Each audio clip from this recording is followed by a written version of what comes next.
चाहे वो खाद्य तेल की बात है, चाहे वो दूसरे किसी भी प्रकार का, चाहे वो एग्रीकल्चर इम्प्लीमेंट्स पर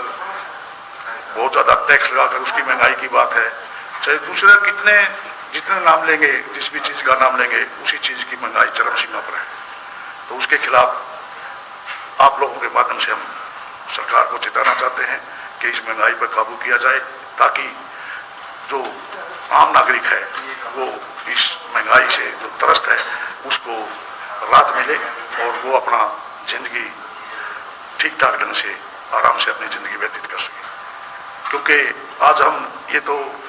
इंडिया लेवल की बात है, लेकिन आप स्टेट लेवल की बात करते हैं तो जब कांग्रेस की सरकार थी, जब बराबर के सभी स्टेटों में से हरियाणा में डीजल और पेट्रोल सस्ता होता था, चाहे वो हिमाचल प्रदेश की बात थी, चाहे वो पंजाब की बात थी, चाहे वो चंडीगढ़ की बात थी, दिल्ली की बात थी, या उत्तर प्रदेश और राजस्थान की बात थी, सब जगह से हरियाणा में सस्ता तेल होता था। और हमारे कांग्रेस हुड्डा साहब की सरकार के दौरान 8.9% वैट होता था तेल पर, और एक बार तो इन्होंने 17 पॉइंट कुछ तक पहुंच गए थे, लेकिन अब भी 16 पॉइंट कुछ वैट की परसेंटेज है। उस वजह से ये पेट्रोल और डीजल की इतनी ज़्यादा महंगाई है। यदि इसको उसी स्तर पर ला दिया जाए जो कांग्रेस की सरकार में थी, ये तो हरियाणा सरकार का अकेली का, इसमें तो भारत सरकार का भी कोई इनोवेशन नहीं है। यदि इस टैक्स को लगभग जो 8% यदि कम कर दिया जाए तो हमें तेल, डीजल और जो दूसरे रसोई गैस है, इसमें इतनी काफ़ी राहत मिल सकती है जिसको हरियाणा सरकार कर सकती है। क्योंकि जो विकास की बात है या दूसरे बातों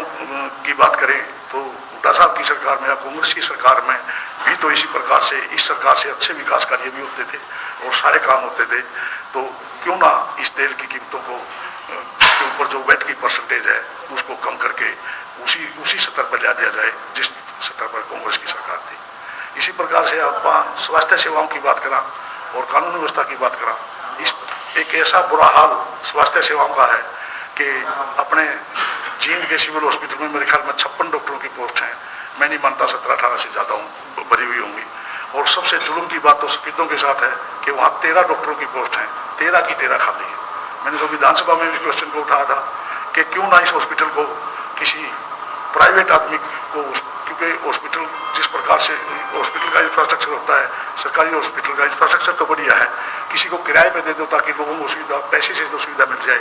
लेकिन सरकार के जूं तक इस प्रकार की नहीं रहेंगी। पर कम से कम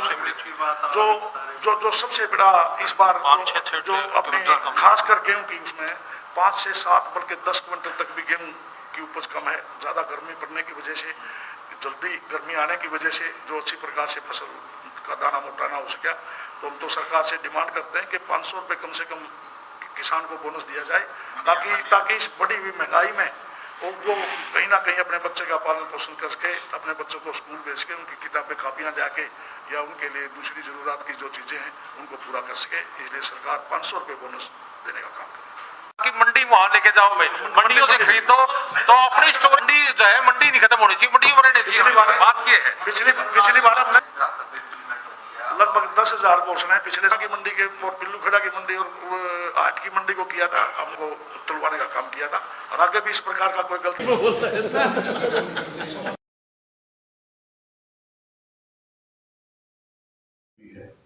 उसके खिलाफ कांग्रेस पार्टी की हर जिला में